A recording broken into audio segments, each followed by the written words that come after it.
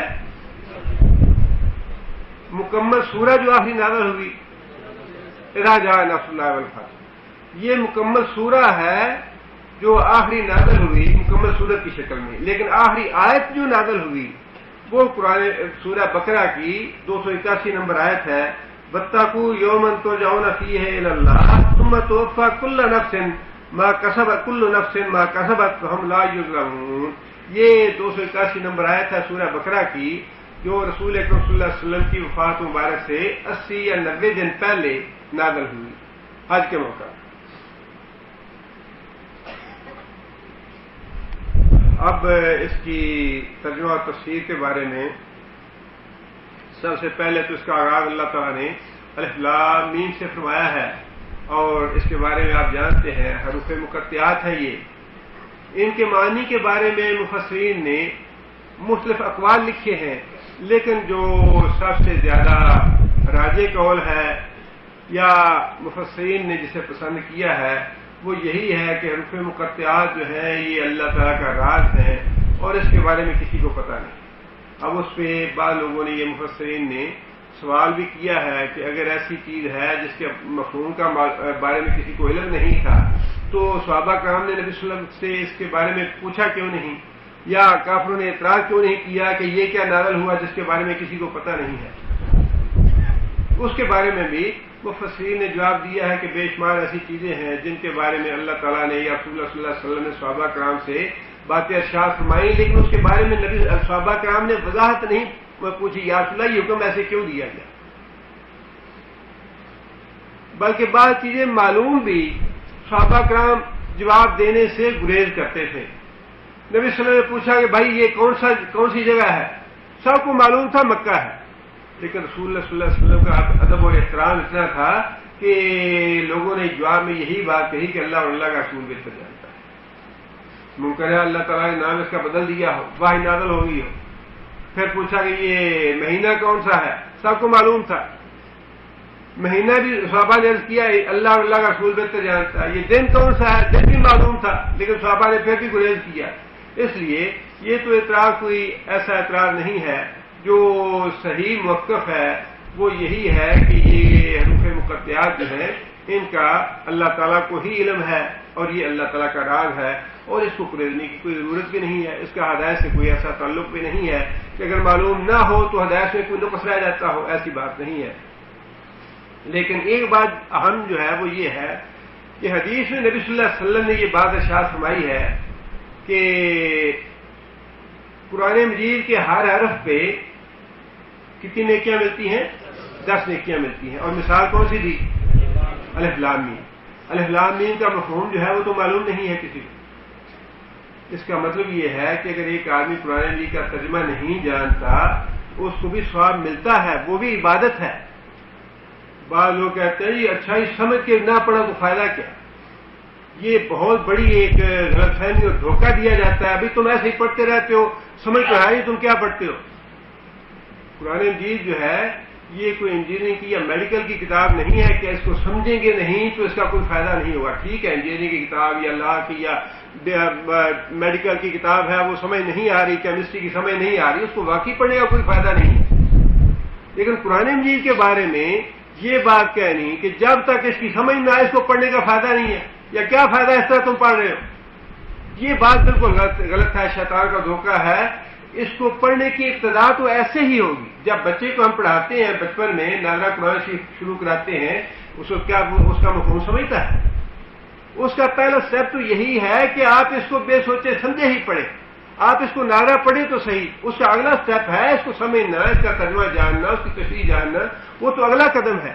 لیکن پہلا قدم تو یہی ہے کہ آپ پڑھیں اس کو، اور اس کی دلیل یہی ہے کہ الف لام میم پڑھنے پہ بھی 30 نیکیاں ملتی ہیں، حالانکہ اس کا مفہوم کوئی بھی نہیں جانتا، جس کا مطلب یہ ہے کہ قرآن مجید کی تلاوت جو ہے یہ ایک عبادت ہے، اور اس عبادت کا مکمل ثواب ملتا ہے ہر پڑھنے والے کو، خواہ وہ اس کا مفہوم جانے یا نہ جانے۔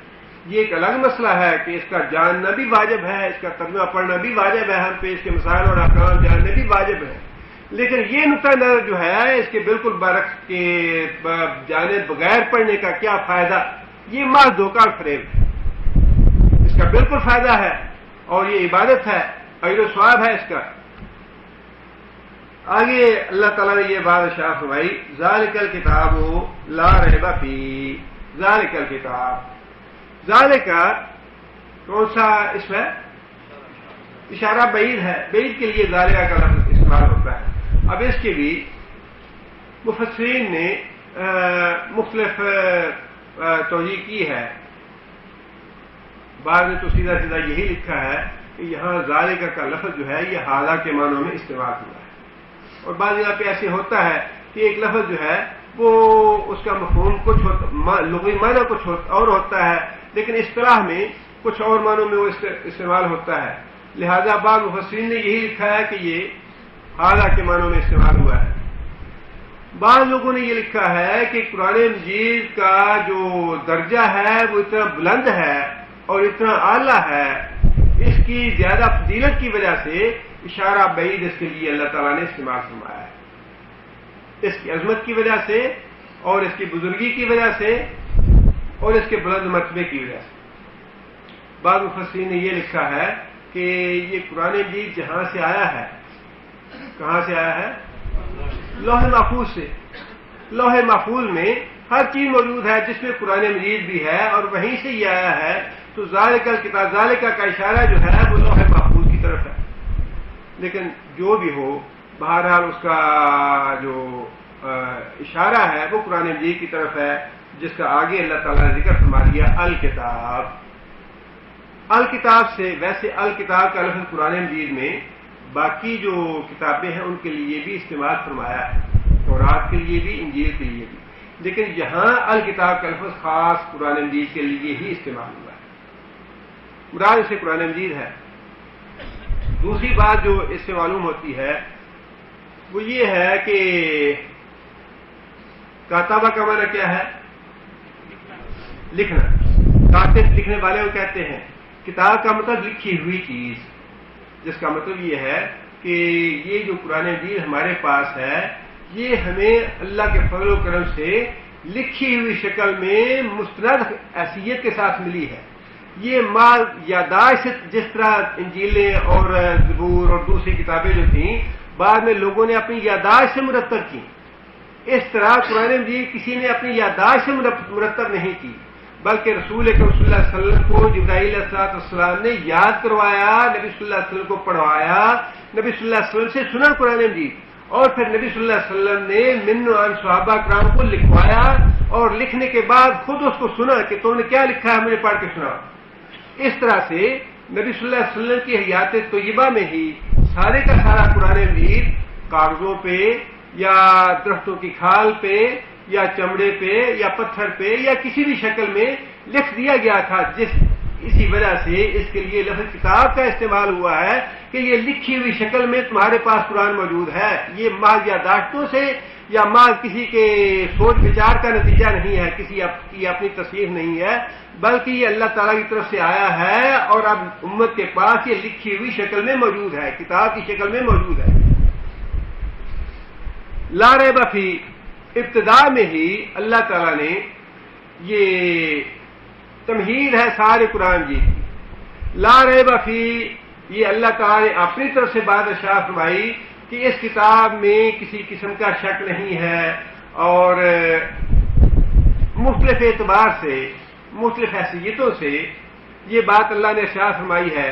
ایک تو اس اعتبار سے کہ اس کے منزل من اللہ ہونے میں کوئی شک نہیں ہے، دوسری یہ بات کہ اللہ تعالیٰ نے جو اس میں واقعات بیان فرمائے ہیں گزشتہ اقوام کے، ان میں کسی قسم کا شک نہیں ہے، یہ بالکل من و عین درست ہے، اور کبھی بھی کوئی مورخ یا کوئی محقق ان واقعات کو غلط ثابت نہیں کر سکے گا۔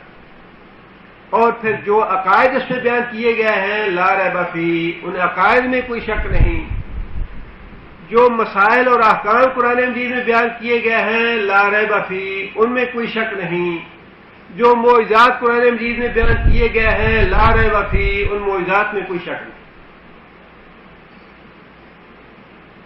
جتنی باتیں اللہ تعالیٰ نے قرآن مجید میں ارشاد فرمائی ہیں وہ ساری کی ساری شک و شبہ سے بالا تر ہیں، بالکل برحق اور بالکل سچ ہے. اس کے بعد اللہ تعالیٰ نے وہ بات ارشاد فرمائی جس کا مطالبہ ہم نے سورہ فاتحہ میں کیا تھا. سورہ فاتحہ سے پہلے ہم پڑھ چکے ہیں، جس کے آپ 3 حصے کر سکتے ہیں. پہلے حصے میں تو اللہ تعالیٰ کی حمد و ثنا ہے، الحمدللہ رب العالمین الرحمن الرحیم مالک یوم الدین، یہ تو اللہ تعالیٰ کی حمد و ثنا ہوگی. دوسرا حصہ سورہ فاتحہ کا وہ ہے بندے اور اللہ کے درمیان معاہدہ، کانٹریکٹ ہے. وہ اس پہ 2 آیتیں مشتمل ہیں. اس پہ ایاک نعبد و ایاک نستعین، یا اللہ ہم تیری بندگی کریں گے، تجھی سے ہم مدد مانگیں گے. یہ دوسرا حصہ ہو گیا. تیسرا حصہ وہ ہے جس میں ایک دعا کی تھی ہم نے، اور وہ دعا یہ تھی اہدنا الصراط المستقیم، یا اللہ ہمیں سیدھا راستہ دکھا جو ہمیں ٹھیک ٹھیک صحیح منزل پہ پہنچا دے. اب اس دعا کا جواب اللہ تعالیٰ نے ابتدا میں ہی فرما دیا ہے. ابتدا کی جو 5 آیتیں ہیں اللہ تعالیٰ نے ان میں اس دعا کا جواب دیا ہے کہ ہدایت کی دعا تم نے مانگی ہے، میں ہدایت کی شرائط اور ضوابط تمہیں بتا دیتا ہوں کہ کن آدمیوں کو میں ہدایت دوں گا. یہ بالکل ایسے ہے کہ آپ کسی انجینئر کی پوسٹ کے لیے اپلائی کرتے ہیں، یا ڈاکٹر کی پوسٹ کے لیے، یا جنرل مینیجر کی پوسٹ کے لیے، یا کسی بھی ٹیکنیشین کی پوسٹ کے لیے اپلائی کرتے ہیں. کمپنی کہتی ہے بھائی یہ ہمارے ٹرمز اینڈ کنڈیشن ہے، یہ ٹرمز کنڈیشن پورے کر دو تو ہم تمہیں جاب دے دیں گے. بالکل ایسے ہی اللہ تعالیٰ سے ہم نے دعا کی کہ یا اللہ ہمیں ہدایت دے دے، اور ہدایت بھی وہ جس پہ وہ لوگ چلے جن پہ تیرا انعام تھا. جواب میں اللہ تعالیٰ نے یہ بات ارشاد فرمائی کہ میں نے تمہاری دعا سن لی ہے، میں تمہاری دعا قبول کرتا ہوں، لیکن ہدایت کے لیے میں تمہیں ضابطے بتا دیتا ہوں کہ یہ ہیں میرے ضابطے. انی لغفار لمن تاب وآمن وعمل صالحا ثم اهتدى، یا اللہ ہمارے گناہ معاف فرما.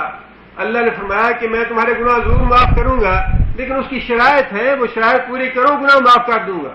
لمن تابا، جو توبہ کرے گا، وآمن، ایمان لائے، عمل صالحا، نیک عمل کرے، ثم اهتدى، پھر ہدایت پہ جمع رہے، قائم رہے، ڈٹا رہے.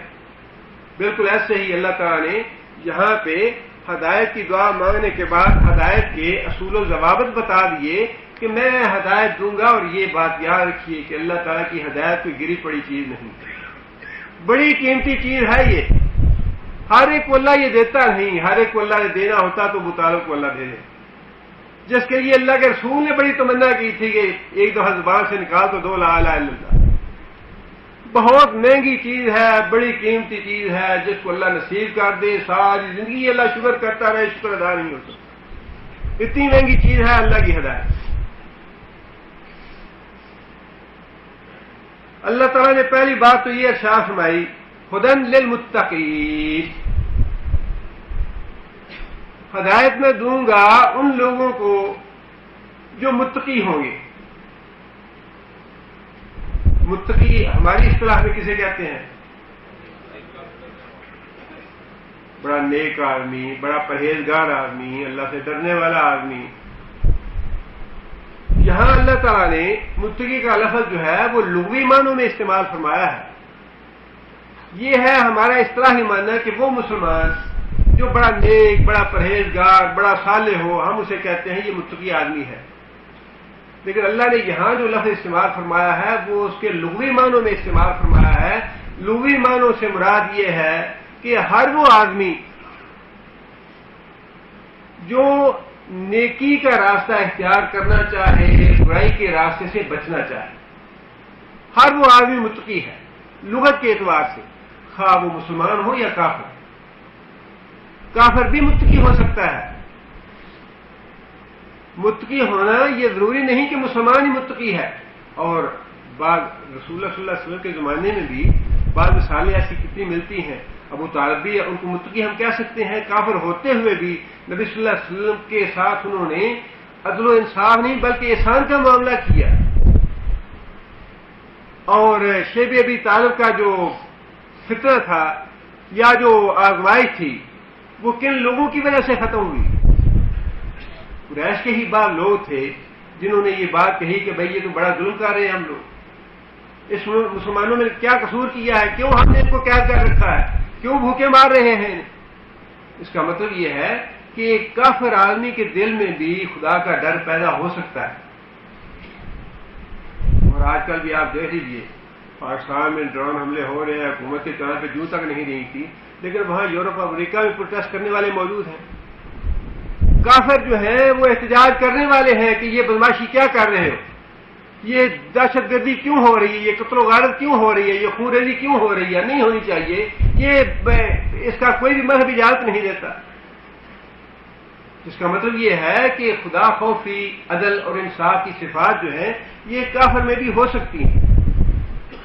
اور اللہ تعالیٰ نے یہاں یہی بات ارشاد فرمائی ہے کہ ہر وہ کافر غیر مسلم جس کے دل میں نیکی کرنے کا جذبہ ہے، برائی سے بچنے کی خواہش ہے، وہ متقی ہے، اور اس آدمی کے لیے قرآن میں ہدایت موجود ہے۔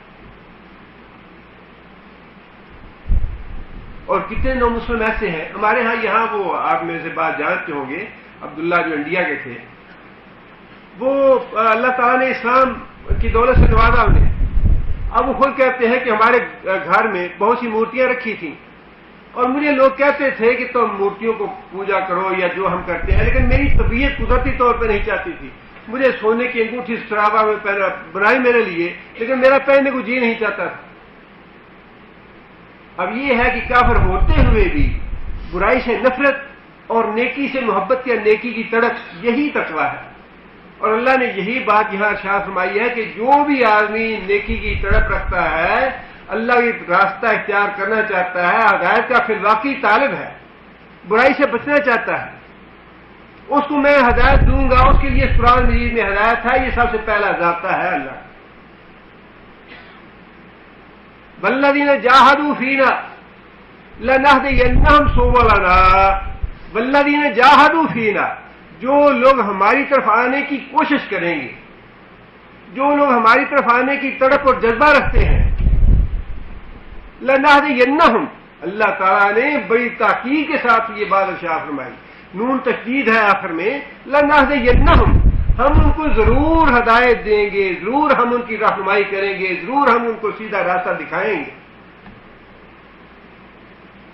اس لیے اللہ تعالیٰ نے سب سے پہلی بات جو فرمائی وہ یہ ہے کہ جو تم میں سے فی الواقع دل میں تڑپ رکھتا ہے ہدایت کی، سیدھے راستے کی طرف واقعی آنا چاہتا ہے،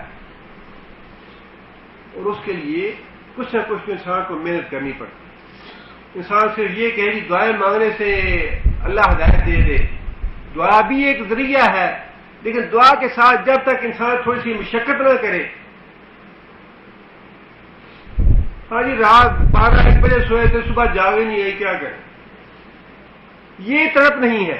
تڑپ تو یہ ہے کہ جب یہ پتا ہے کہ فجر کی نماز پڑھنی ہے، صبح کے وقت اٹھنا ہے، تو رات کو ٹی وی نہ دیکھے آدمی، نہ وقت برباد کرے اپنا، نہ وقت ضائع کرے، نہ مارکیٹوں میں پھرے، انسان اپنے ٹائم پہ سوئے۔ اور عشاء کے بعد سونا تو نبی صلی اللہ علیہ وسلم فرماتے ہیں کہ عشاء کے بعد جلدی سو جاؤ۔ یہ تو لائف سٹائل ایسا بن گیا ہے کہ سارے شیطانی اعمال بن گئے ہیں، شیطانی روٹین بن گئی ہے، نمازیں بھی برباد، ذکر اذکار بھی برباد، نہ تلاوت کا وقت ملتا ہے، نہ کسی اور نیک کام کے لیے، نہ لٹریچر کے مطالعے کا وقت ملتا ہے، نہ مسائل پر احکام جاننے کا وقت ملتا ہے۔ سارا ایک ہی ایسا روٹین بن گئی ہے جس میں ہر چیز سے ہم محروم ہیں۔ یہ تڑپ نہیں ہے، تڑپ یہ ہے کہ انسان اس کا بندوبست کرے، انسان اس کے لیے اہتمام کرے۔ اگر انسان نے یہ دل میں ارادہ ہے کہ صبح نماز جماعت کے ساتھ پڑھنی ہے تو رات کو وقت پہ سوئے، الارم لگا کے سوئے۔ اور یہ بات یہ ہے، اللہ تعالیٰ سے معاملے کی بات ہوتی ہے، یہ آپ جیسے نیت کر لیں، جیسا ارادہ کر لیں، اللہ تعالیٰ یہ ہو نہیں سکتا کہ آپ ارادہ کریں، نیت کریں نیکی کی اور اللہ آپ کا ہاتھ نہ پکڑے، یہ ہو نہیں سکتا۔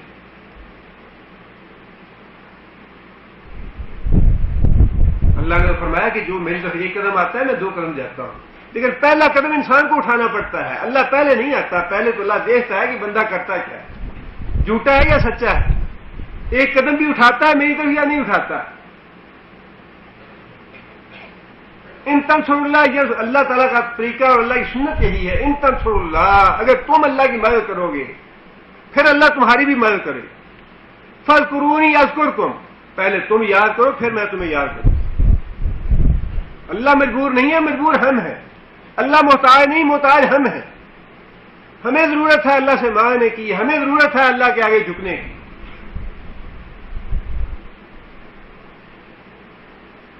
لہذا پہلی بات جو ہے وہ یہ ہے کہ انسان کے اندر واقعی حقیقی جذبہ ہو ہدایت حاصل کرنے کا، تڑپ ہو واقعی ہدایت حاصل کرنے کی. انسان وقت نکالے اس کے لیے. ایسے تو نہیں ہے کہ انسان صبح سویا رہے، آج ایک ہی تو دن ہوتا ہے نیند کرنے کے لیے، اور وہ بھی درس کے لیے اٹھ کے چلے جائیں سارا ہفتہ. اور یہ بھی اگر ڈیوٹی کرے، اور کتنے لوگ ایسے ہوتے ہیں جو جمعے کو دن بھی ڈیوٹی پہ جاتے ہیں، ڈیوٹی کے لیے جانا ہو تو ایک دن بھی نہ بچے تو انسان جاتا ہے اس کو. ہاں جی آج اوور ٹائم ہے، آج ڈیوٹی پہ جانا ہے. ان دنوں میں تو انسان شکوا نہیں کرتا ہے مجھے نیند کا ٹائم نہیں ملا. اللہ کی دین کا جب موقع آتا ہے یا دین سیکھنے کا موقع آتا ہے یا اللہ کے احکام آتے ہیں تو ہمیں دنیا کی ساری چیزیں یاد آ جاتی ہیں. دوسری بات اللہ تعالیٰ نے یہ ارشاد فرمائی کہ الذین یؤمنون بالغیب. دوسرا ضابطہ یہ ہے، دوسرا مطالبہ یہ ہے، الذین یؤمنون، جو ایمان لاتے ہیں بالغیب، غیب کے ساتھ. غیب کا مطلب ہی یہ ہے کہ انسان بن دیکھے جو بھی بات کہی جائے وہ مان لی جائے. اب مثال کے طور پہ میں یہ کہتا ہوں یہ گھڑی ہے، آپ کہیں ہاں جی یہ گھڑی ہے، اسے کیا کہیں گے؟ یہ تو ایمان نہیں ہے. اگر آپ یہ کہتے ہیں، میں آپ کو کہتا ہوں یہ گھڑی ہے، آپ جواب میں کہیں جی ہاں یہ گھڑی ہے، یہ ایمان نہیں، یہ تصدیق ہے. آپ نے دیکھا ایک چیز کو اور پھر آپ کہیں کہ ایمان ہے. ہاں البتہ یہ بات ہے کہ میں اپنی مٹھی میں کوئی چیز چھپا لوں اور پھر میں آپ سے کہوں کہ بھائی میری مٹھی میں یہ ہے، آپ بن دیکھے اسے کہیں ہاں جو تم کہتے ہو وہ ٹھیک ہے، تو وہ ہے ایمان. جب چیز کو دیکھ کے انسان مانتا ہے تو وہ ایمان نہیں، وہ مشاہدہ ہے. اسی لیے مشاہدے والا ایمان اللہ کو قبول نہیں.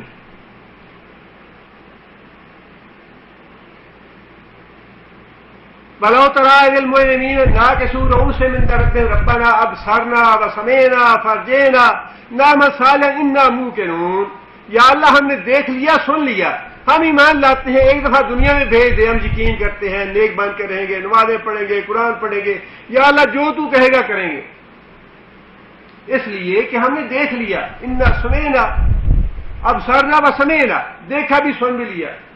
اللہ فرمائے کہ اب مجھے تمہارا ایمان مطلوب نہیں، اب ایمان مطلوب نہیں ہے. وَلَوْ شِئْنَا لَآتَيْنَا كُلَّ نَفْسٍ هُدَاهَا وَلَٰكِنْ حَقَّ الْقَوْلُ مِنِّي لَأَمْلَأَنَّ جَهَنَّمَ مِنَ الْجِنَّةِ وَالنَّاسِ أَجْمَعِينَ. اگر ہدایت مجھے یوں دینی ہوتی دکھا کے تو میں ساری دنیا کو مومن بنا سکتا تھا. اگر جنت جہنم دکھا کے مجھے ایمان مطلوب ہوتا یا میں مومن بنانا چاہتا تو یہ تو کوئی مشکل کام ہی نہیں تھا. جہنم دے کے تو ابو جہل بھی ایمان لے آئے گا، لیکن وہ ایمان مطلوب نہیں ہے. یہاں جس بات کا مطالبہ کیا جا رہا ہے وہ یہ ہے یؤمنون بالغیب. نظر نہیں آتے کرامن کاتبین، لیکن اللہ نے، اللہ کے رسول نے بتا دیا کہ تم اکیلے نہیں ہو، فرشتے تمہارے پاس بیٹھے ہیں جو ریکارڈ کر رہے ہیں. اب یہ ہے ایمان کہ انسان ہر وقت ہر کام کرنے سے پہلے یہ بات سوچ لے کہ جو میں زبان سے بات نکالنے لگا ہوں، جو کام کرنے لگا ہوں، یہ ریکارڈ ہونے والا ہے. دو محافظ ہمارے آگے ہیں، دو محافظ پیچھے ہیں، ہم دیکھتے نہیں، لیکن اللہ کے رسول نے فرمایا کہ تمہاری حفاظت کے لیے اللہ نے فرشتے مقرر کیے ہیں. ایمان بالغیب یہ ہے کہ ہم اس پہ ایمان لیں. فرمایا کہ جب بھی نماز کا وقت آتا ہے ایک فرشتہ منادی دیتا ہے کہ گناہوں کی آگ بھڑکانے والے لوگوں اٹھو، اٹھ کے نماز پڑھو. یہ فرشتہ منادی دیتا ہے. کسی نے سنی یہ منادی؟ ہم تو یہ منادی نہیں سنتے، لیکن اللہ کے رسول نے فرمایا کہ منادی ہوتی ہے. لہذا ایمان یہ ہے کہ انسان یہ یقین کرے کہ ہاں اب منادی ہو رہی ہے. فرشتہ یہ صدا دے رہا.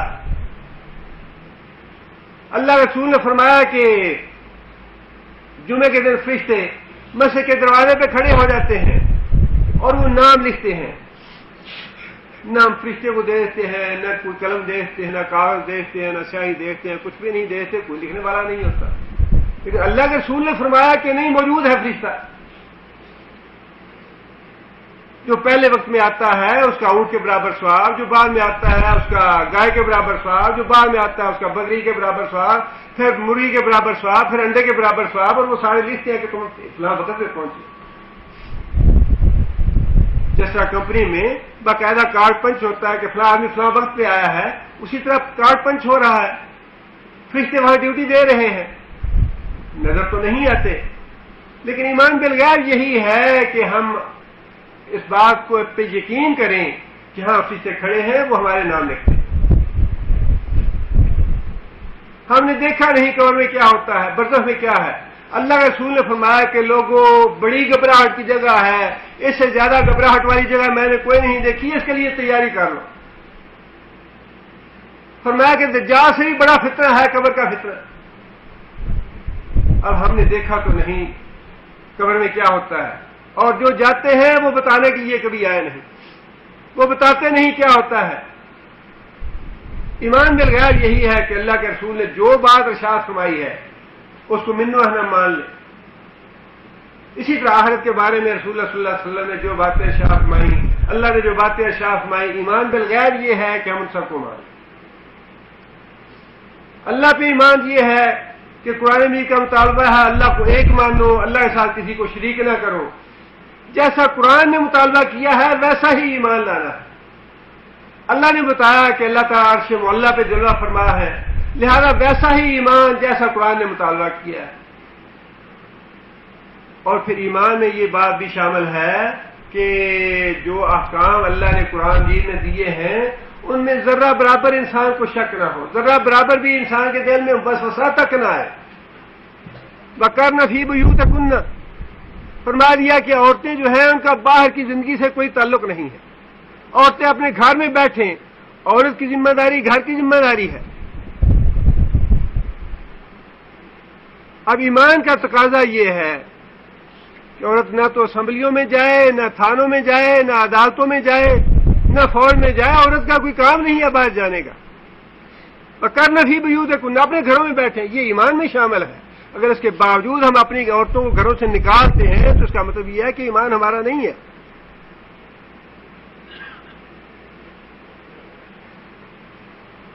چور کے ہاتھ کاٹنے کا حکم ہے، زانی کو کوڑے مارنے کا حکم ہے.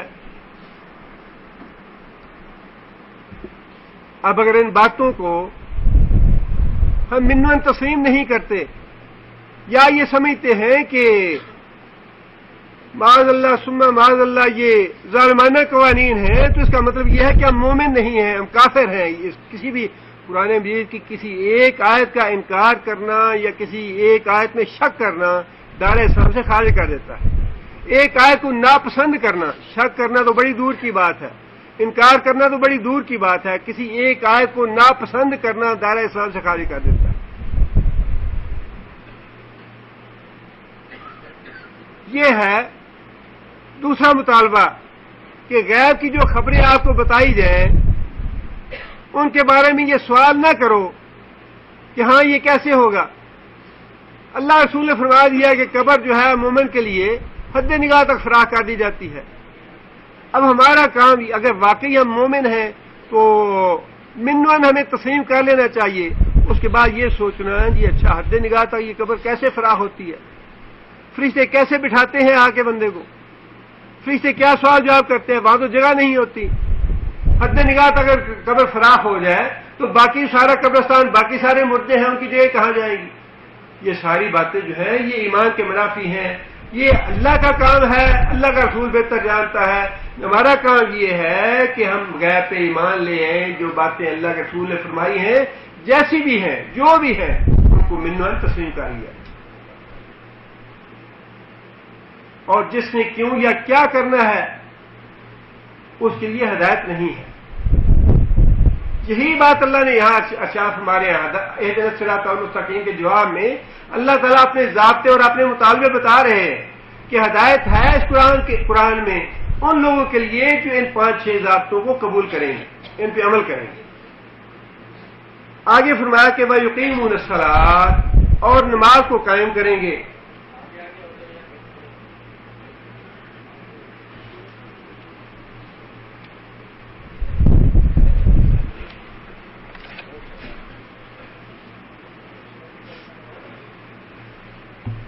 نماز جو ہے یہ ایمان لانے کے بعد انسان کے ایمان کا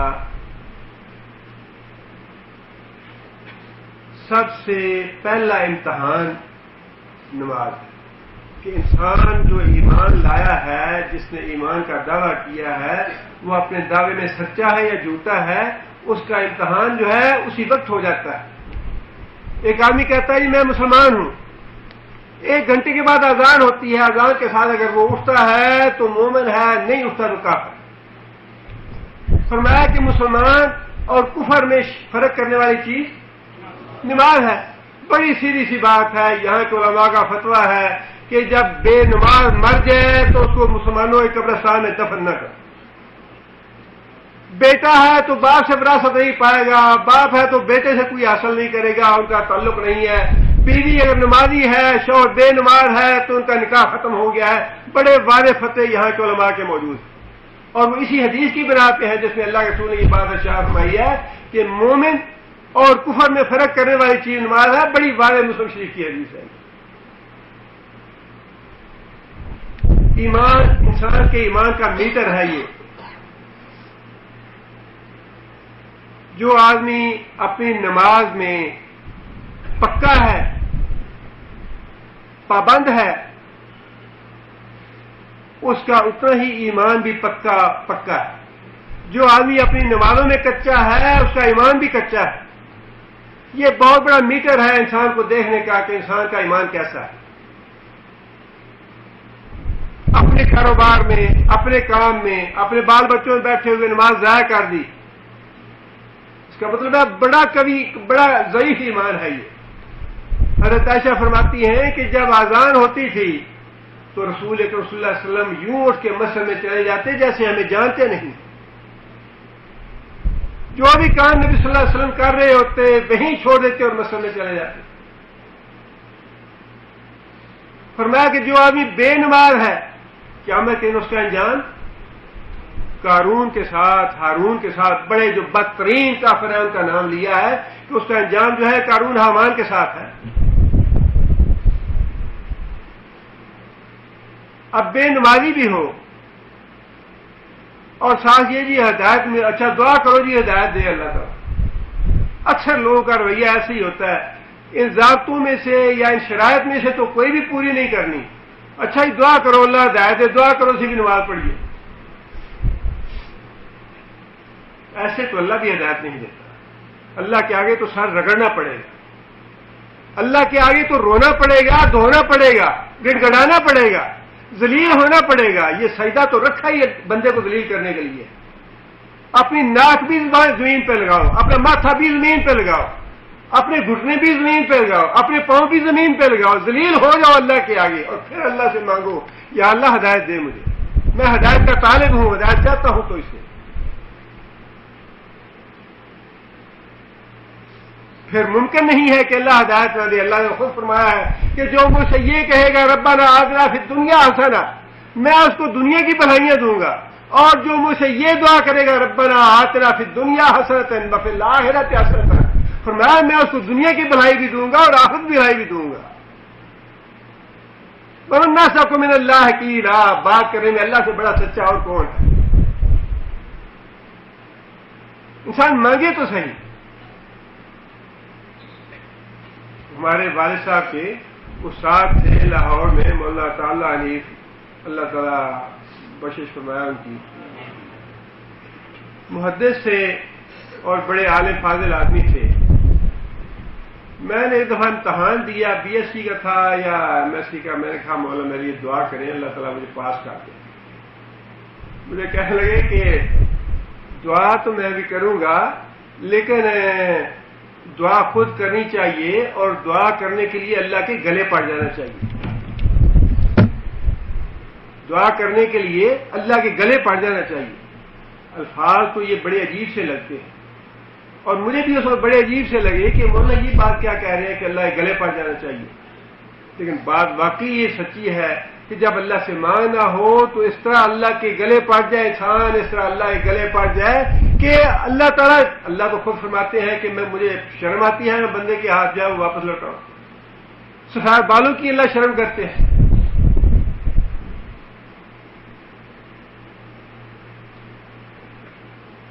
تیسری بات اللہ نے فرمائی کہ یقیمون الصلاۃ، کہ نماز پڑھتے ہوں، اور پھر وَمِمَّا رَزَقْنَاهُمْ يُنْفِقُونَ، اور جو کچھ ہم نے ان کو رزق دیا ہے اس سے خرچ کرنے والے.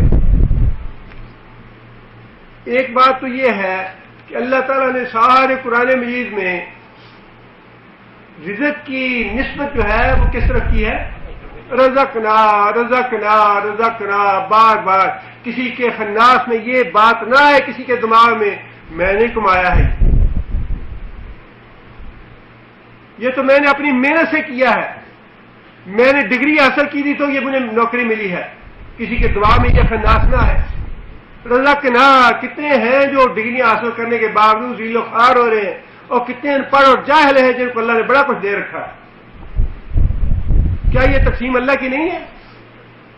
بار بار فرمایا رزقنا رزقنا رزقنا، ہم نے دیا ہم نے دیا ہم نے دیا. اور جو دینے والا ہو وہ اس کا سوال بھی کرتا ہے، اس کا جواب بھی طلب کرتا ہے. جو میں نے دیا تھا کہاں کیا تم نے؟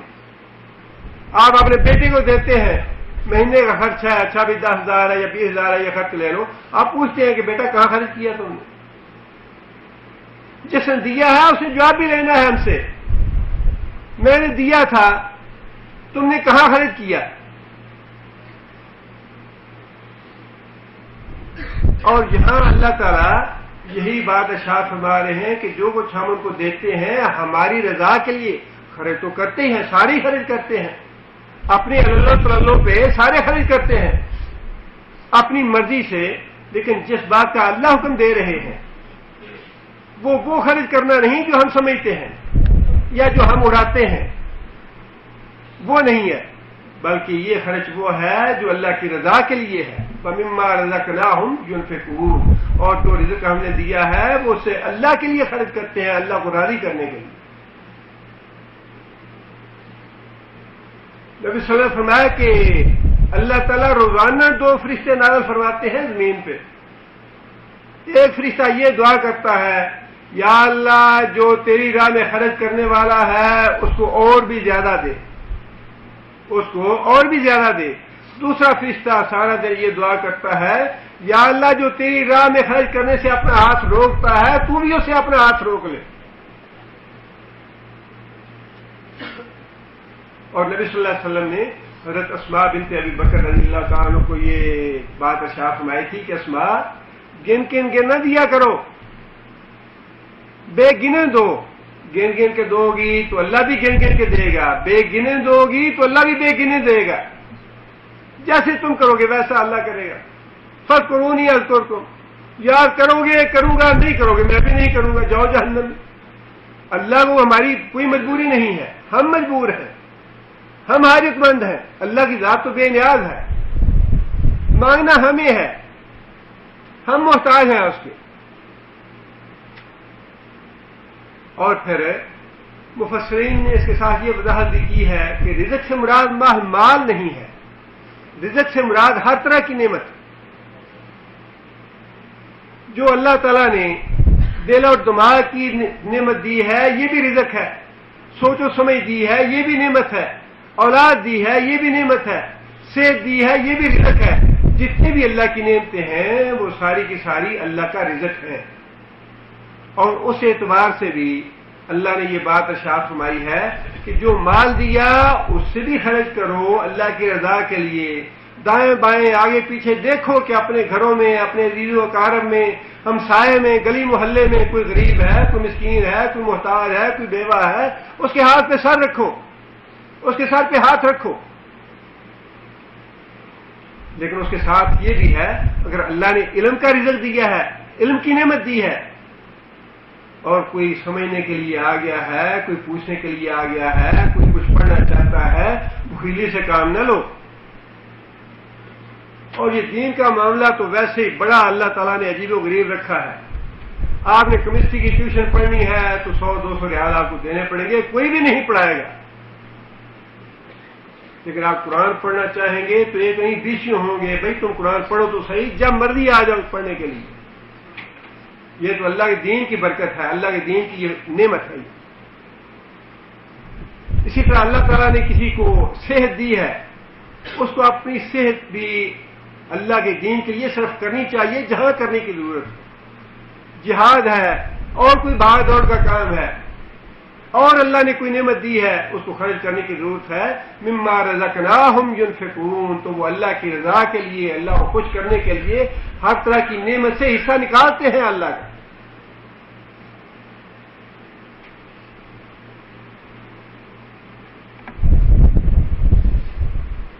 پہلی بات تقوی والی، دوسری شرط ایمان بالغیب والی، تیسری بات نماز قائم کرنے والی، اور چوتھی بات اللہ کے رزق سے خرچ کرنے والی۔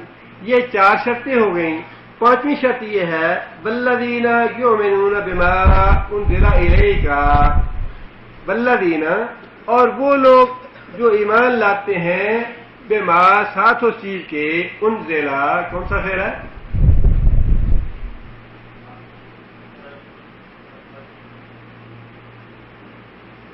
ماضی مجہول ہے، باری مجہول ہے۔ انزلہ نازل کی گئی، الیکا تیری طرف، جو چیز تیری طرف نازل کی گئی اس پہ ایمان لاتے ہیں۔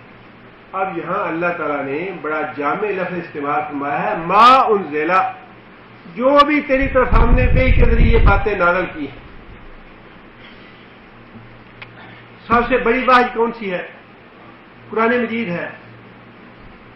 اور یہاں اللہ تعالیٰ نے کتاب کا نام نہیں لیا کہ ایمان لاتے ہیں اس کتاب پہ جو نازل کی ہم نے تیری طرف، بلکہ فرمایا کہ جو کچھ بھی ہم نے تمہاری طرف نازل کیا، قرآن کے علاوہ بھی اللہ تعالیٰ وحی نازل فرماتے ہیں۔ یقیمون الصلاۃ، تو بار بار اللہ نے فرما دیا کہ نماز قائم کرو۔ نماز کی رکعتیں قرآن مجید میں اللہ نے وحی فرمائی ہیں۔ نمازوں کی رکعتیں کیسے مقرر کی ہیں؟ نمازوں کے اوقات کیسے مقرر کیے ہیں؟ نمازوں کی تسبیحات کیسے بتائی ہیں؟ ان کا ذکر تو قرآن مجید میں نہیں ہے۔ حج کا حکم تو اللہ نے قرآن میں دیا ہے، لیکن حج کا طریقہ تو قرآن میں نہیں ہے۔ وہ کس نے بتایا ہے؟ اللہ نے نبی صلی اللہ علیہ وسلم کو بتایا، اور نبی صلی اللہ علیہ وسلم نے آگے امت کو بتایا۔ ایک ایک چیز، وقت جو تھا وہ بھی جبرائیل نے بتایا کہ پہلا وقت یہ ہے، آخری وقت یہ ہے۔ نبی صلی اللہ علیہ وسلم نے آگے امت کو بتایا۔ جبرائیل نے آ کے وضو کا طریقہ سکھایا کہ اے محمد صلی اللہ علیہ وسلم، نماز پڑھنے سے پہلے یوں وضو کرنا ہے۔ نبی صلی اللہ علیہ وسلم نے آگے وضو کا طریقہ بتایا امت کو۔ اور جو بھی چیز آ کے جبرائیل علیہ السلام نے بتائی نبی صلی اللہ علیہ وسلم کو، وہ وحی ہے۔ اور اللہ نے یہاں یہی بات ارشاد فرمائی ہے کہ نبی تمہیں جو بات کہے، جو کچھ بھی نبی صلی اللہ علیہ وسلم کو ہم نے بھیجا ہے نبی صلی اللہ علیہ وسلم پہ، اور وہ آگے تمہیں حکم دیتے ہیں اس پہ ایمان لانا، یہ شرط ہے ہدایت کے لیے، شرط ہے ہدایت کے لیے۔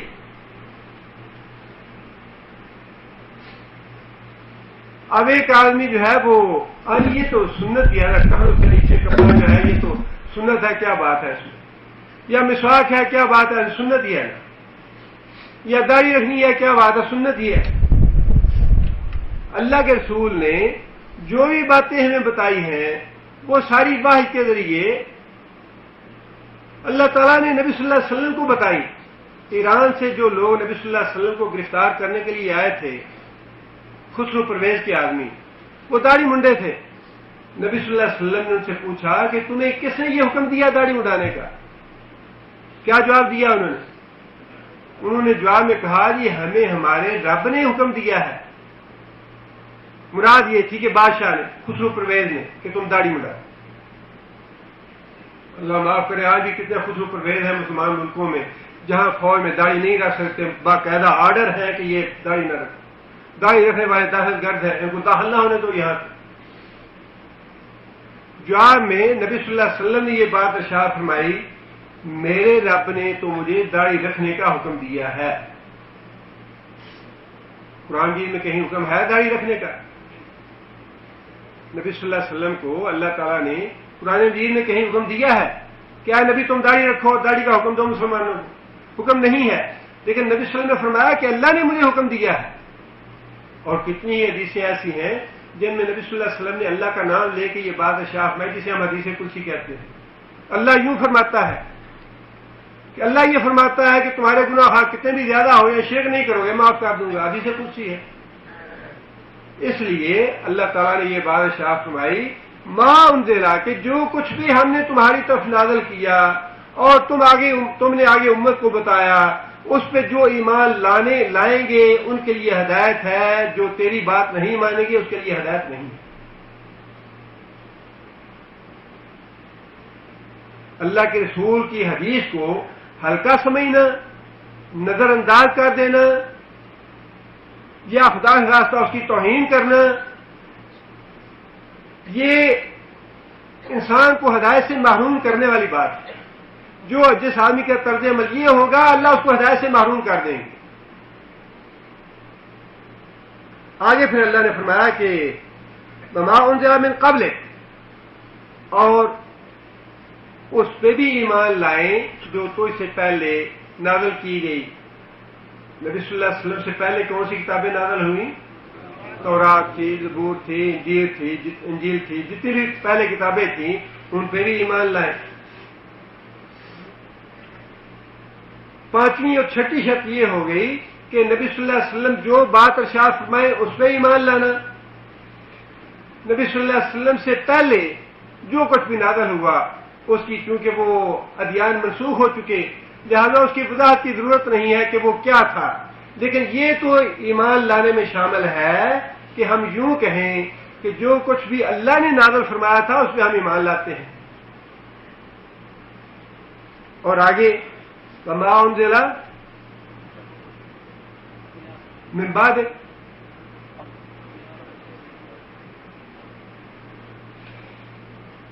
آنا چاہیے یہ بھی، من قبل کا تو فرما دیا، لیکن ہدایت کی شرائط میں اللہ تعالیٰ نے یہ بات ارشاد نہیں فرمائی کہ وما انزل من بعد، اور جو تیرے بعد نازل ہوگا، یہ کیوں ارشاد نہیں فرمایا اللہ نے؟ یہ آیت جو ہے یہ ختم نبوت کا بہت بڑا ثبوت ہے۔ اگر کوئی بعد میں نبی آنے والا ہوتا تو ہدایت کی شرائط میں اس بات کو بھی شامل کیا جاتا، وما انزل من بعد،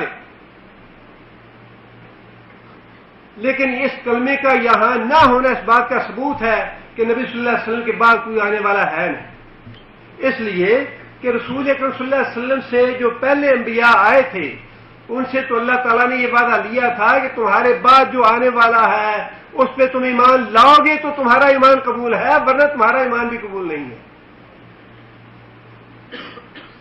سورہ آل عمران میں اللہ تعالیٰ نے بڑی وضاحت کے ساتھ یہ بات ارشاد فرمائی ہے، وَإِذْ أَخَذَ اللَّهُ مِيثَاقَ النَّبِيِّينَ لَمَا آتَيْتُكُم مِّن كِتَابٍ وَحِكْمَةٍ، اللہ نے سارے نبیوں سے اس بات کا عہد لیا جو میں کتاب تمہیں دے رہا ہوں، جو حکمت تمہیں دے رہا ہوں، ثم جاءکم رسول مصدق لما معکم، اس کے بعد اگر کوئی رسول تمہارے پاس آ گیا اور اس نے تصدیق کی جو کچھ تمہیں میں دے چکا ہوں، لَتُؤْمِنُنَّ بِهِ وَلَتَنْصُرُنَّهُ، اس پہ تمہیں ایمان لانا ہوگا، اس کی مدد کرنی ہوگی۔ اگر وہ تمہاری زندگی میں آ گیا تو تم پہ اس کی مدد کرنا اور اس پہ ایمان لانا واجب ہے، فرض ہے۔ قال اقررتم واخذتم على ذلكم مصری، اللہ تعالیٰ نے انبیاء سے باقاعدہ یہ سوال کیا کہ جو بات میں تم سے کہہ رہا ہوں، جو اقرار تم سے لے رہا ہوں، یہ بڑا بھاری ہے عہد، یہ معمولی عہد نہیں ہے، کیا تم اس عہد کو، اس بھاری ذمہ داری کو اٹھانے کے لیے تیار ہو کہ بعد میں آنے والے پہ ایمان لاؤ گے؟ قالوا اقررنا، انبیاء نے جواب دیا کہ ہاں یا اللہ ہم اقرار کرتے ہیں، ہمارے بعد جو بھی آئے گا نبی، جو رسول تو بھیجے گا اس پہ ہم ایمان لائیں گے، اس کی ہم مدد کریں گے۔ قال فاشهدوا وانا معكم من الشاهدين فمن تولى بعد ذلك فاولئك هم الفاسقون۔ اللہ تعالیٰ نے بڑی سخت بات ارشاد فرمائی ہے، نبیوں کو مخاطب کر کے یہ بات ارشاد فرمائی کہ اچھا ٹھیک ہے تم یہ وعدہ تو کر رہے ہو، لیکن اگر تم میں سے کوئی اس وعدے سے پھر گیا فاولئک هم الفاسقون، تو وہ نافرمان ہوگا میرا، وہ فاسقوں میں سے ہوگا۔ یہ عہد اللہ تعالیٰ نے محمد صلی اللہ علیہ وسلم سے یہاں نہیں لیا، یہ بات یہاں اللہ تعالیٰ نے ارشاد نہیں فرمائی کہ اے محمد صلی اللہ علیہ وسلم ان سے یہ عہد بھی لو، انہیں یہ بات بھی کہو کہ میرے بعد جو کچھ نازل ہوگا اس پہ بھی ایمان لانا، یہ نہیں کہا اللہ نے، اس لیے کہ نبوت جو ہے وہ نبی صلی اللہ علیہ وسلم پہ ختم ہو گئی، نبی صلی اللہ علیہ وسلم کے بعد اور کوئی آنے والا نہیں تھا، لہذا اللہ تعالیٰ نے یہ عہد بھی نہیں لیا، یہ شرط بھی نہیں رکھی۔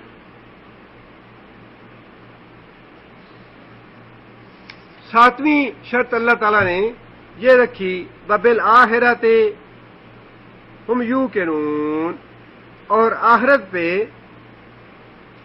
ان کا یقین ہے، یہاں ایمان کا لفظ نہیں فرمایا، یقین کا لفظ استعمال فرمایا ہے، وبالآخرۃ ہم یوقنون، اور آخرت میں ان کا یقین ہوگا۔ کہیں اللہ تعالیٰ نے یوم الآخر فرمایا ہے، کہیں اور یوم الدین فرمایا ہے، جزا کا دن فرمایا ہے۔ جزا کے دن پہ ایمان لانے میں 3-4 باتیں شامل ہیں۔ ایک بات تو یہ ہے کہ انسان کا یہ ایمان ہو کہ یہ دنیا جو ہے یہ عارضی ہے، اس نے فنا ہونا ہے، یہ فنا ہوگی تو اگلی دنیا آئے گی، اس دنیا کے فانی ہونے پہ ایمان، اور پھر اس کے بعد دوسری دنیا کے قائم ہونے پہ ایک نئی دنیا اللہ تعالیٰ بنائیں گے، نیا آسمان ہوگا، نئی زمین ہوگی بالکل اس سے مختلف، یہ بھی اس ایمان میں شامل ہے۔ اور پھر یہ بھی اس میں شامل ہے کہ انسان کو اس بات کا یقین ہو کہ ہم قبروں سے اٹھائے جائیں گے، یہ دنیا فنا ہو جائے گی، نئی دنیا بنائی جائے گی، ہمیں قبروں سے زندہ کیا جائے گا، اور پھر ہم سے حساب کتاب لیا جائے گا، اللہ کے حضور ہم جواب دہ ہوں گے، ہم سے ہمارے اعمال کی بات پرس ہوگی، اور بات پرسی کے بعد ہماری منزل اللہ تعالیٰ اپنا فضل و رحمت فرمائے جنت ہوگی، اور کافروں کی منزل جہنم ہوگی۔ جنت اور جہنم پہ ایمان، حساب کتاب پہ ایمان، مرنے کے بعد دوبارہ اٹھنے پہ ایمان، اس دنیا کے فنا ہونے اور نئی دنیا کے بننے کا ایمان، یہ ساری باتیں شامل ہیں وبالآخرۃ ہم یوقنون، کہ آخرت پہ ان کا ایمان ہے۔ آگے پھر اللہ تعالیٰ نے یہ بات ارشاد فرمائی اولئک علی ھدی من ربہم، جو آدمی یہ 7 شرطیں پوری کر لے گا، یا جو لوگ یہ 7 شرطیں پوری کر دیں گے، اولئک علی ھدی من ربہم، ان کے لیے ہدایت ہے اپنے رب کی طرف سے، اللہ ان کی رہنمائی فرمائیں گے، اللہ ان کو ہدایت دیں گے، واولئک ھم المفلحون، اور وہی لوگ ہیں فلاح پانے والے۔ فلاح کا لفظ جو ہے یہ بڑا جامع لفظ ہے، اور یہ فلاح دنیا میں مادی اعتبار سے نہیں ہے۔ عین ممکن ہے کہ ایک مومن آدمی دنیا میں ساری زندگی پریشانی میں آزمائشوں میں گزار دے، لیکن دنیا میں بھی ایک فلاح ضرور ہے، اور وہ فلاح ہے ہدایت والی۔ جو ہدایت اللہ نے اس کو دے دی، دنیا میں یہی اس کی فلاح ہے، آخرت میں اس کی فلاح یہ ہے کہ اللہ تعالیٰ و ثواب اور اپنے فضل و کرم سے اس کو جنت عطا فرمائیں گے۔ آخرت کی فلاح جو ہے وہ جنت ہے، اور دنیا کی فلاح جو ہے وہ سیدھا راستہ ہے، اور یہ بھی بہت بڑی فلاح ہے کہ اللہ تعالیٰ کسی انسان کو ہدایت کا راستہ نصیب کرے۔ اب آپ یہ بات دیکھیے، قرآن مجید کے مطالعے میں ترجمہ جو ہے اور تفسیر وہ بھی ہمیں پیش نگاہ رکھنی چاہیے، اور اس کا جو ادبی انداز اور اس کے مضامین کی ترتیب ہے اس کو بھی پیش نظر رکھنا چاہیے. ہم تو اللہ کے فضل و کرم سے مسلمان ہیں اور قرآن مجید کو کئی دفعہ شروع سے پڑھتے ہیں اور ایک طرح سے جس آدمی کہتا ہے یوز ٹو ہو گئے، یوز ٹو ہو جاتے ہیں. لیکن ایک نو مسلم یا جو نیا اس کتاب کو پڑھتا ہے، پہلی بار کتاب کو پڑھتا ہے، اس میں اس کے لیے اس کتاب میں بڑی زبردست اٹریکشن اس اعتبار سے ہے. اللہ تعالیٰ نے، ہم نے دعا مانگی ہدایت کی، اللہ تعالیٰ نے ہدایت کے ضابطے یا شرائط بتا دیں. ٹھیک ہے، تم نے دعا مانگی ہے، یہ میری 7 شرائط ہے، یہ پوری کر دو، میں تمہیں ہدایت دیتا ہوں. اور وضاحت کے ساتھ اللہ تعالیٰ نے وہ شرائط بتا دی. اس کے بعد صرف 2 آیتیں اللہ تعالیٰ نے ان لوگوں کے لیے ارشاد فرمائیں جو اللہ کی شرطیں قبول کرنے سے انکار کرتے.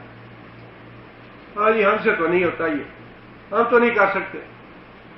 اللہ فرماتے ہیں کہ ان الذین کفروا، جن لوگوں نے انکار کر دیا یہ شرطیں قبول کرنے سے، سواء علیہم اانذرتہم ام لم تنذرہم لا یؤمنون، جو آدمی یہ شرطیں قبول نہیں کرے گا اس کے بارے میں میرا فیصلہ یہ ہے کہ اس کے لیے میرا ایمان نہیں ہے، اس کے لیے ہدایت نہیں ہے، اس کو میں ایمان نہیں دوں گا.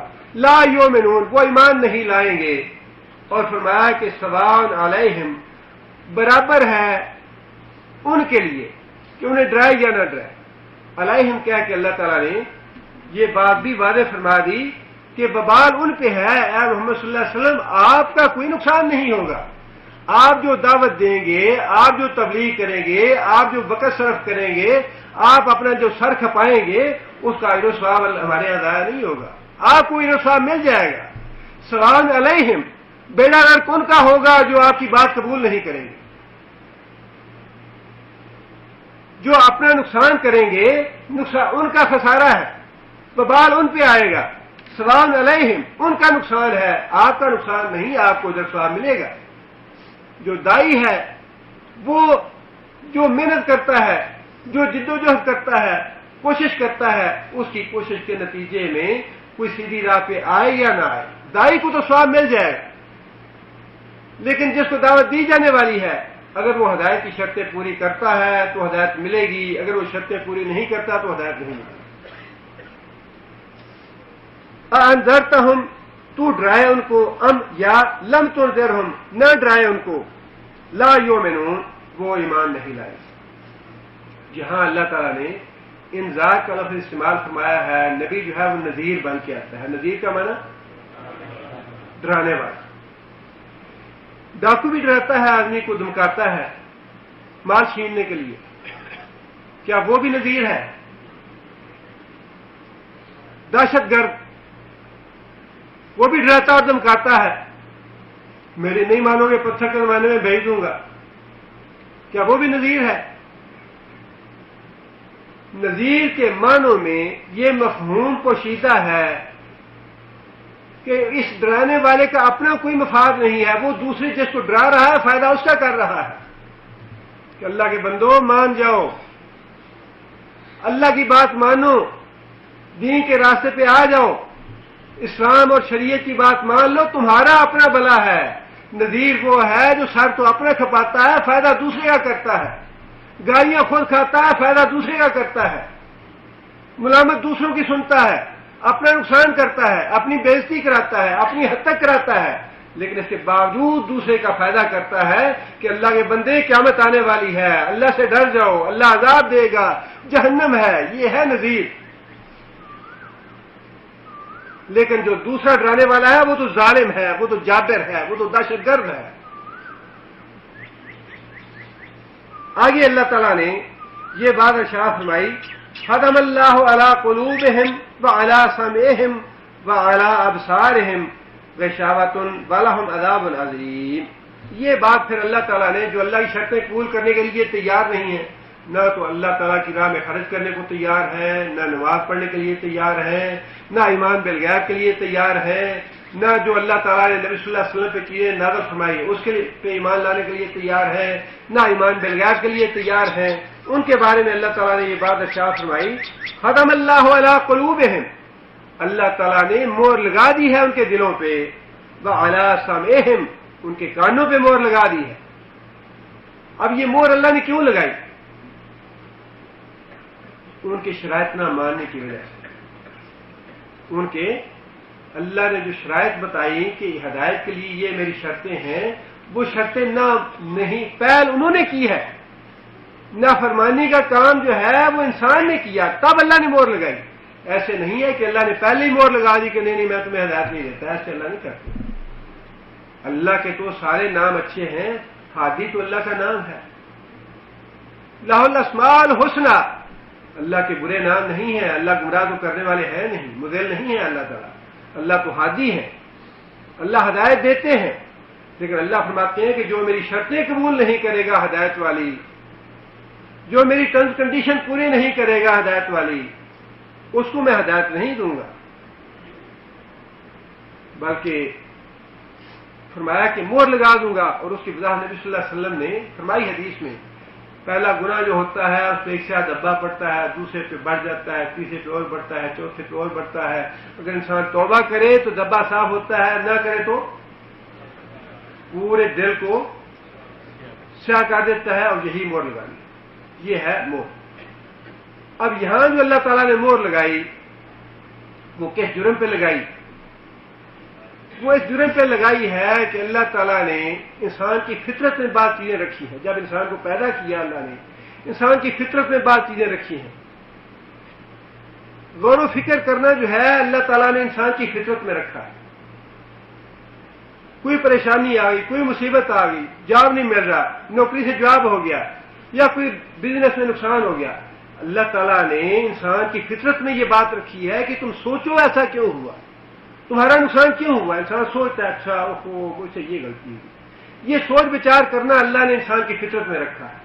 اور اللہ تعالیٰ نے یہ بات جو ارشاد فرمائی وَجَعَلَ لَكُمُ السَّمْعَ وَالْأَبْصَارَ وَالْأَفْئِدَةَ قَلِيلٌ مَا تَشْكُرُونَ، اسی لیے فرمائی کہ یہ دل اور دماغ ہم نے تمہیں اس لیے دیے ہیں کہ تم غور و فکر کرو، سوچ بچار کرو کہ یہ دنیا جو ہے یہ ابدی ہے، فانی ہے، یا اس میں ہم عارضی طور پہ آئے ہیں، اس کے بعد کیا ہونے والا ہے، یہ غور و فکر کرو۔ یہ فطرت میں ہے غور و فکر کرنا، اور جو انکار کرتا ہے شرائط کا وہ غور و فکر سے انکار کرتا ہے، فطرت سے انکار کرتا ہے، اور اسے یہ سزا دی جاتی ہے کہ اس کے دل پہ مہر لگا دی جائے۔ اگر آپ اس کو مثال سے سمجھنا چاہیں تو یہ بالکل ایسے ہے جیسے ایک انسان، اللہ تعالیٰ نے کھانا اور پینا انسان کی فطرت میں رکھا ہے، کھانا اور پینا انسان کی فطرت میں رکھا ہے۔ جب انسان کو بھوک لگے تو کوئی انسان جاتا ہے اچھا بھائی مجھے بھوک لگی ہے، مجھے مشورہ دو میں کیا کروں، کیا کرنا چاہیے مجھے؟ فطرت میں ہے کہ بھوک لگی ہے جا کے روٹی کھاؤ،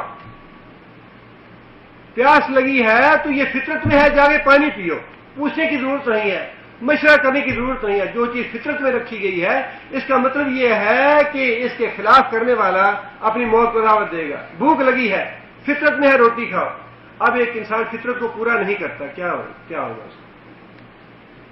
بھوک لگی ہے، روٹی نہیں کھائی، بھوک بڑھتی جا رہی ہے، روٹی نہیں کھاتا، پھر بھی بھوک بڑھتی جا رہی ہے، روٹی نہیں کھاتا، نتیجہ کیا نکلے گا؟ جی موت ہے۔ فطرت کے خلاف کام کرنا جو ہے وہ موت کو دعوت دینا ہے۔ اب ایک انسان، نبی صلی اللہ علیہ وسلم نے فرمایا کہ داڑھی جو ہے انسان کی فطرت میں رکھی ہے، اب اللہ نے فرمایا کہ داڑھی رکھو اور یہ نیکی کا کام ہے کرو۔ ایک انسان کہتا ہے نہیں میں تو منانی ہے، فطرت کے خلاف کرتا ہے، پہلے دن فطرت کے خلاف کیا، اللہ کہتے ہیں ٹھیک ہے شاید یہ چھوڑ جائے، پھر فطرت کے خلاف کیا، پھر وہ فطرت کے خلاف کر رہا ہے، فطرت سے باہر نہیں آ رہا۔ اب فطرت کے خلاف کرنے کا نتیجہ کیا ہے؟ موت ہے۔ اب جو مسلسل فطرت کے خلاف کرتے جا رہے ایمان کی موت ہو جائے گی۔ ایمان کی موت ہوگی یا نہیں ہوگی؟ ہوگی۔ بالکل یہی معاملہ ہے، فطرت میں رکھا ہے سوچو بچار کرنا، اللہ کے دین پہ سوچو بچار کرو، قرآن پہ سوچو بچار کرو، حدیث پہ سوچو بچار کرو، اپنے معاملات پہ سوچو بچار کرو، اپنے آخرت کے بارے میں، اپنے مستقبل کے بارے میں سوچو بچار کرو، یہ فطرت میں رکھا ہے۔ اور جو آدمی اس سوچو بچار سے انکار کر دے اس کی موت واقعہ ہوگی، اور یہ وہی موت ہے جو اللہ نے فرمایا ختم اللہ، تمہاری اب موت واقع ہو گئی، اب اس میں ہدایت داخل نہیں ہو۔ ختم کا مطلب ہی یہ ہے کہ اس میں کوئی چیز انٹر نہیں ہو سکتی۔ ہدایت ملنا جو ہے یہ ناممکن ہے، جتنا مرضی کوئی کہتا رہے، جتنا مرضی بات اور نصیحت کرتا رہے، اور کتنے لوگ ہیں جن کے بارے میں بات کا تعبق ہے جی بڑا سر کھپایا مندہ ہی نہیں، جس کے دل پہ اللہ نے مور لگا دی ہے کہاں ہدایت ملے اسے۔ آگے اللہ نے فرمایا وَلَهُمْ عَذَابٌ عَظِيمٌ، دنیا میں اللہ کی شرائط نہ ماننے کی سزا یہ ہے ختم اللہ، ان کے دلوں پہ مور لگا دی گئی اور ہدایت سے محروم کر دی۔ آخرت میں عذاب کیا ہے؟ وَلَهُمْ عَذَابٌ عَظِيمٌ، ان کے لیے عذاب عظیم ہے آخرت کا۔ اب یہ دیکھیے کہ 5 آیتوں میں اللہ تعالیٰ نے اہل ایمان کا تذکرہ فرمایا کہ یہ شرائط ہے ہدایت والی، اور یہ لوگ ہدایت یافتہ ہیں، یہ لوگ فلاح پانے والے۔ پہلی جو 6 آیتیں ہیں، 5 آیتیں، اس میں اللہ تعالیٰ نے اہل ایمان کا تذکرہ فرمایا۔ اب وہ شرائط قبول نہ کرنے والے کافروں کا تذکرہ کتنی آیتوں میں فرمایا؟ 2 آیتوں میں۔ 2 آیتوں میں اللہ نے جھگڑا ختم کر دیا بڑا آرام سے اور بڑا مختصر انداز میں۔ آگے اللہ تعالیٰ نے 13 آیتیں ارشاد فرمائی ہیں منافقوں کے بارے میں۔ منافقوں پہ اللہ تعالیٰ نے اتنا ذلیل کیا ہے منافقوں کو، اور اتنی لعنت ملامت کی ہے، اور اتنا رگیدا ہے ان کو کہ مومنوں کے لیے تو 6 آیتیں بہت ہیں اور کافروں کے لیے 2 ہی بڑی ہیں۔ یہ قرآن مجید کی ابتدا جو ہے یہ اتنی پرکشش ہے، اتنی اس میں کشش ہے، جو نیا پڑھنے والا ہے وہ اس کو محسوس کرتا ہے کہ پہلی 6 آیتوں میں اللہ تعالیٰ نے وضاحت فرما دی کہ یہ تو بھائی جنتی لوگ، فلاح پانے والے لوگ، اور کافروں کا قصہ تو ختم پاک ہے۔ بھائی 2 آیتوں بھائی انکار کر دیا، ٹھیک ہے جاؤ جہنم۔ اب رگڑا جھگڑا تو ان کا ہے جی اسی بھی مسلمان ہیں، ہم بھی سید زادے ہیں، میں تو جاتا ہوں تو میرے لیے کعبہ شریف کا دروازہ کھلتا ہے، میرا تو خاندان سید زادہ ہے۔ سارے افغانستان کی قتل و غارت تم نے کروا دی، پوری دنیا میں مسلمانوں کو ذلیل و رسوا تم نے کرا دیا، اور دعویٰ یہ جی میں تو سید زادہ ہوں، آل پاکستان مسلم لیگ بنانا چاہتا ہوں۔ اس کے باوجود بھی نخرہ یہ ہے، اللہ فرماتے ہیں کہ ٹھیک ہے دنیا میں تم اپنی زبان سے جو بکواس کرنا چاہتے ہو کر لو، لیکن اللہ تعالیٰ نے بڑی وضاحت کے ساتھ فرما دیا ہم المفسدون، یہ کہتے ہیں ہم تو جی بڑے خیر خواہ ہیں، صلح جو ہیں، فرمایا ہم المفسدون، یہی بدبخت ہے فسادی، یہی بدبخت ہے دہشت گرد۔ 13 آیتیں اللہ تعالیٰ نے لی منافقوں کے لیے، 2 آیتیں صرف کافروں کے لیے، 6 میں اللہ تعالیٰ نے اہل جنت کا تذکرہ فرمایا، اور 16 آیتیں جو ہیں بڑی تفصیل کے ساتھ منافقوں کے بارے میں فرمائی کہ یہ ہے نشانیاں منافقوں۔ یہ نفاق کی بیماری جو ہے مسلمانوں کو ہمیشہ اسی نفاق نے تباہ کیا ہے۔ مسلمانوں کے اندر جو 5th کالم ہے، یا جو غدار ہے مسلمانوں کے اندر بیٹھے ہوئے، جب منافق ہے مسلمانوں کے اندر، نبی صلی اللہ علیہ وسلم کے زمانے میں بھی سب سے زیادہ زہریلے آستین کے سانپ وہی تھے، اور آج بھی، اور جو شہیدین کی تحریک تھی اس میں مسلمانوں کو نقصان پہنچانے والے، اس کو ناکام بنانے والے کون تھے؟ وہ بھی تو غدار اور منافق تھے مسلمانوں میں سے۔ اور یہ تو ایک دیکھیں نا آج بھی جو کچھ ہو رہا ہے مسلمانوں میں خون ریزی اور قتل و غارت ہو رہی ہے، ساری ڈالوں کی کھیل ہے، ساری منافق غدار مسلمانوں میں سے ہی ہیں۔ یہ تو اللہ تعالیٰ کا ضابطہ ہے، لا یفلح الکافرون، کافروں کو ذلیل کرنا ہے اللہ، یہ اللہ کا ضابطہ ہے۔ 8 سال ہو گئے، 10 سال ہو گئے، اب چیخ رہے ہیں جی نکلنے کا راستہ کون سا ہے؟ وہ تو اللہ کا قانون ہے کہ میں نے کافروں کو کامیاب ہونے نہیں دیا۔ روس بھی ذلیل ہوا، جرمنی بھی ذلیل ہوا، برطانیہ بھی ذلیل ہوا، اور اللہ کرے گا تو انشاءاللہ ہماری آنکھوں کے سامنے امریکہ بھی ذلیل ہوگا انشاءاللہ۔ اللہ کا ضابطہ ہے لا یفلح الکافرون، کافروں کو تو میں نے کامیاب ہونے نہیں دیا۔